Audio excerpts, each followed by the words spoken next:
So I just turned 25 today, guys. I've been on this earth since January 14th of the year 2000. And in today's video, I'm going to share with you guys 5 things that I learned now that I'm 25. The first thing is the pressure of societal expectations. I think that by this age, I thought I'd be much further than where I am currently now. Don't mind me, guys. It's just a CBD cigarette. It's not actually a cigarette or anything. I quit cig, so.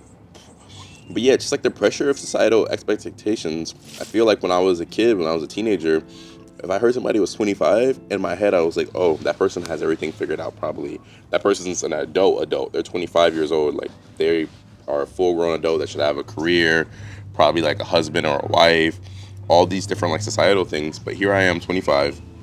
I live in a content house here in LA with 4 other influencer guys. All of us kind of work, but all of us are doing like the creative thing more so and pushing that as our main pursuits here eventually. And yeah, I'm just not at all, I don't think, where I thought a 25-year-old should be. Now, did I think that I'm somewhere where I didn't want to be? No, I'm actually exactly where I want to be. Living in a content house, that's always been my dream. Living in a creative house here in LA and around, friends, people that care about me. Everybody here is like musicians, have YouTube channels. A lot of the guys here have clothing brands as well. So it's right where my soul feels like it should be, but it's not necessarily where society would say a 25-year-old should be. Up to society standards, I probably should be married by now or have like a girlfriend at least who I'm maybe planning on marrying. Maybe some people would expect me to have some kids by now. I know my parents would love if I had some kids for them to have grandchildren. And then, yeah, I don't work a career. I bartend at night, that does well for me here in Los Angeles. Like, it's where it helps me survive, but it's by no means a career at all. The second realization that I've had from being 25 now is the reality of adulting. Actually being an adult and having to navigate things like finances, relationships, career, like, it's no joke out here. I think it's a little bit different when you're like 18, 19, even 20 or 21. I feel like society is a little bit kinder to you, like the younger you are. But by most people's standards, through and through, 25, you're a cemented adult. You're no longer in your early 20s. So that comes with things like, for example, finances. If I fall on hard times, I don't have anybody to go to. I can't ask anybody for money, really. I'd have to get like a loan or use a credit card or something like that. Like relationships, it's like even now, it's like if you get into a relationship, people don't have time to really mess around or play around too much now. If I'm dating somebody around my age who's also like mid-20s, women around my age are kind of starting to look to maybe potentially settle down, have kids eventually, because like the older you get, it's more complications with having children. So it's just like the reality of adulting is really kind of starting to cement over my life. Like, yeah, I'm actually this age that I am, and I need to not act it, but again, like the first point, it kind of almost feels like there's like a standard for me to adhere to.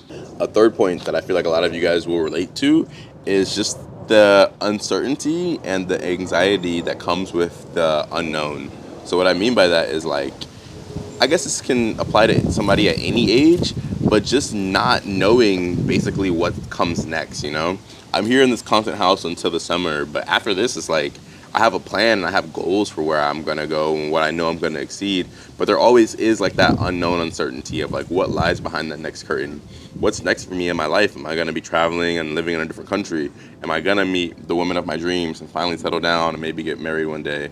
I'm completing my degree right now as well too. So when I have my degree, will I actually stop bartending and actually get like a career job? There are so many like just variables and factors at play that I don't know which is next. And yeah, from being here 25 years, it's like I feel like I've come to a place to better accept things, like better to get better with the uncertainty of the unknowns, but they're still there. They're definitely still there. The fourth thing from being 25, I'm coming to term and coming to grips with the beauty of imperfections within myself and within others, those around me. Within myself, I've had to come to grips with things like, all right, like my height, I'm 25, I'm a full grown male now. So 5'10" is as tall I'm ever gonna reach. I'm cool with that. Certain things like even I made a video about it, like my hairline has been going back a little bit. And that's always a scary feeling, being 25 and like, dang, my hairline is already starting to go back some. I'm like, dang, that's like an imperfection. But eventually I will get a transplant. But until then, it's like, hey, happen to be fine with the beauty of that. even like my body type as well too. Like this is the body that I'm gonna have. I'm blessed to have a body that's like naturally more athletic, and I have good genetics. But yeah, coming to grips with like the imperfections within myself, even within my character as well. I had a conversation with my friend here the other night, and I was telling him how I feel like I normally have like a little bit more of a sadder disposition than the average person, but coming to be able to accept that and accept myself and that part of myself of like, hey, I don't have to be as happy-go-lucky as the next guy or super cheery, jolly, golly all the time. It's like, no, I'm like a little bit more low energy than the average person. I feel a little bit more tired. Maybe I feel a little bit sadder most days, but being okay with like even that imperfection within like myself, you know?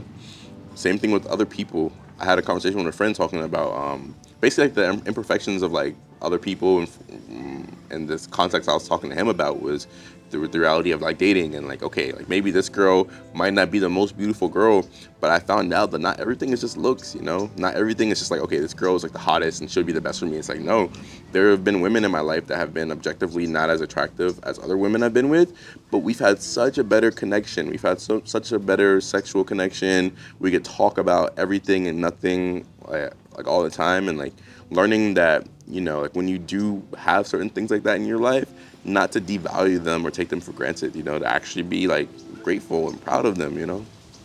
Yeah, just like the imperfections in other people's characters as well too.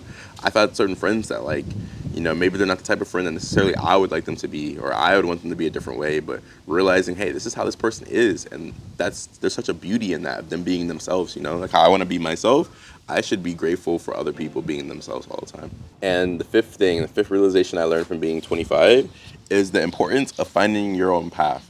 This kind of wraps all the other points previously listed all together. But even like what I was saying with societal expectations, you need to trailblaze your own path. Like, although I'm not where society says I need to be more than likely at 25, I'm so cool with my life. Like, I'm cool with not having a career or just bartending right now. I'm cool with doing the whole creative thing and being with the homies out here and us living together out here in LA and all of us like going our creative paths. Like, I'm cool not being the average 25-year-old because this is the life I chose. Being out here in Los Angeles, doing what I'm doing currently, a lot of people either just don't want to do it or aren't made for it and not able to do it. But the fact that I have the desire and the capability to be able to do so, I'm so blessed and I'm so happy that I have my own path. Although it might not be what my family would want or what my parents would want for me. Like, I chose this life. I quite literally chose to be here, and I chose this path and this life path that I'm on right now. So just being like grateful with it. And same thing for you guys is like, no matter what age you are, if you're 25, if you're younger, if you're older, always go after the thing that you truly want, because any other life besides the one that you consciously choose is going to be one more than likely filled with regret. You know, it'll have regrets in it. You're going to wish that you actually did the thing that you wanted to do. So that's one thing that I'm proud of myself of in this 25th year. Above everything, I always stay true to myself, being myself and doing what I want to do in this life. Nobody tells me what to do, you know. I don't do anything in this life that I don't want to do. I'm so grateful to God that He helped me design a life like this, that I can choose and pick to do these things that I desire to do, because I do what I want every single day, and that's like a beautiful thing. Like, a lot of people can't say that. So reflect on your own journeys, guys. Yeah, use today as like a day to do that for yourself. Like, reflect on your own journey, how you got here, and where you want to go. The importance of goal setting is, don't belittle it. It's actually a very important thing, especially it being a new year, 2025. So comment down below, share in the comments some of your own like insights and experiences, like whatever age you are. If you're a little bit older, a little bit younger, I like to hear what you guys have learned in your journey so far as well too. And I appreciate every one of you who are along this journey with me. Like, I don't discredit the people that are on YouTube supporting me. Even if you made it this far in the video, like, you actually really rock with me. And if that's like 5 of you, if that's 10 of you, if that's one person, like, I really do appreciate you. So like this video. If you liked it, give it a thumbs up and hit the subscribe button, because I post videos like this every single day. If this video resonated with you, check out this video I think you would like over here too. I love you guys, and I'll speak with you very soon. I'll see you tomorrow.